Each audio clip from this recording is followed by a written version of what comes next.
So now we are discussing relative motion. So first the word relative. What is the meaning? Relative means with respect to other. Okay. This is not a single matter. This is the comparison with another one. Okay. Suppose my height is my height is 5 feet. Okay. This is my height 5 feet. Okay. Okay. And now my friend's height, suppose my friend's height is 4 feet. Okay. So what is my relative height with respect to my friend's height? This is my relative height is 5 minus 4, that is 1 feet. Okay. So this is the relative height. This is not actually my height. My height is actually 5 feet. But my relative height with respect to my friend's height is 1 feet. So how did you get it? You simply subtract my friend's height from my height. Okay, that is 5 minus 4 equals to 1 feet. So this conception is applied everywhere. Okay, in case of relative motion, that is relative velocity and relative acceleration. Okay, so we concluded that from this discussion, that is relative velocity of A with respect to B, that is we call VAB equals to VA minus VB. Okay, with respect to B, so this is minus VB. Okay, now here the direction of velocity of A and B is same. Okay, east, direction is towards east, so this is same direction. So here VAB equals to VA minus VB. Okay, so in case of different direction, that is opposite direction, this is east and this is towards west.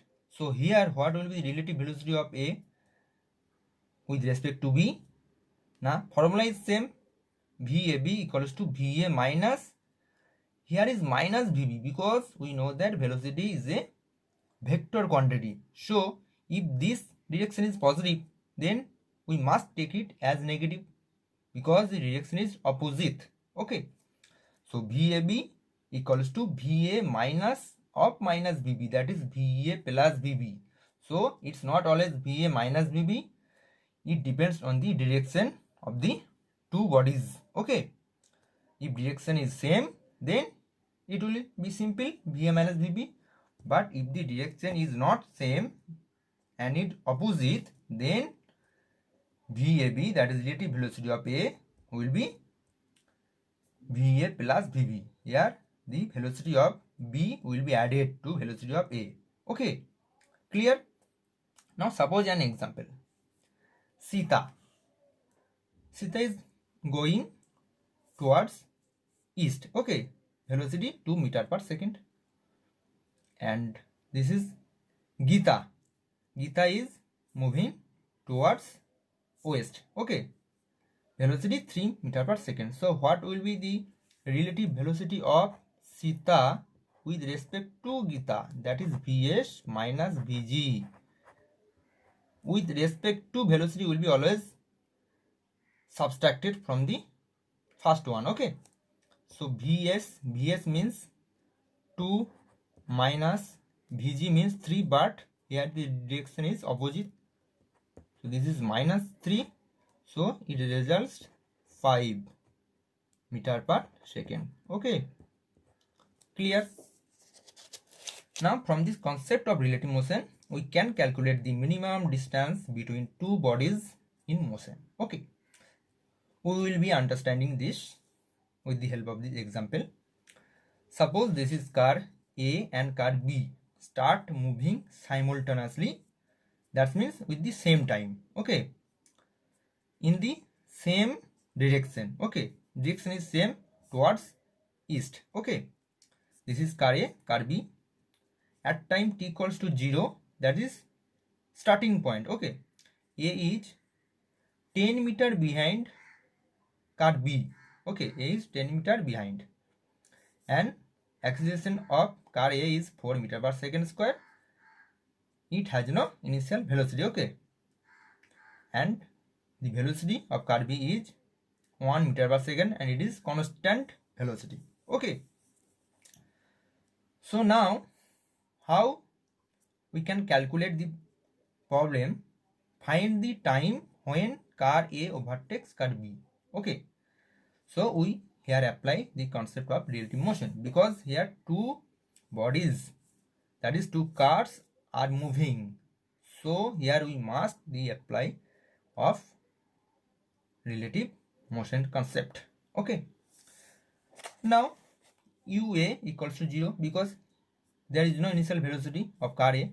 UB equals to 1 meter per second, that is the constant initial velocity, and given acceleration of A this, and here is no acceleration of car B. Okay, so now here distance is given and we know the velocity.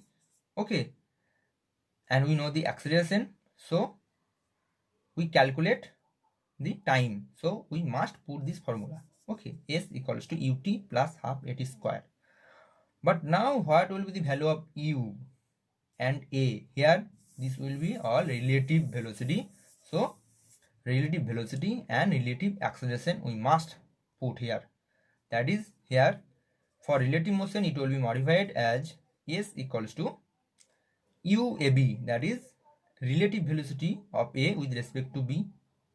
Okay, and this A will be relative acceleration of car A. Okay, so this will be modified, and when we will calculate this type of problems, we assume the second body is at rest so that we can calculate the distance. Okay,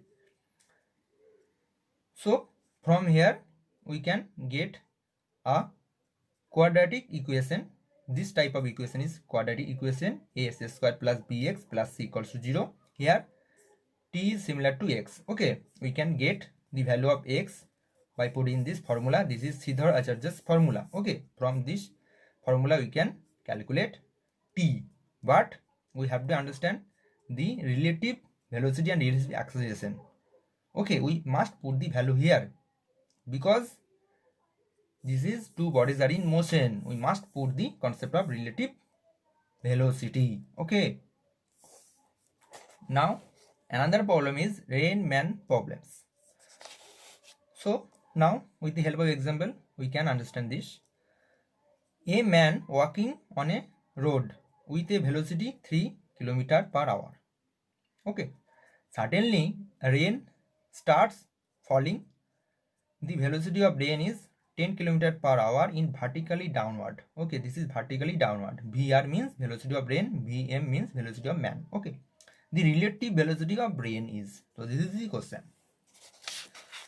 So we know the relative velocity of rain with respect to man. Okay, that is VR minus VM.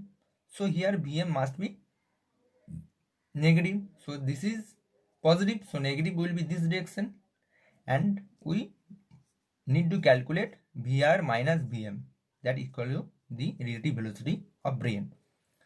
So actually this is the resultant of VR and minus VM, and this resultant VRM is the relative velocity of rain, because this is the direction VR and minus VM is the direction, so this should be this direction, but here this is opposite direction, so this is the resultant. So VRM equals to VR plus bracket minus VM. Okay, because this is minus VM, we know resultant.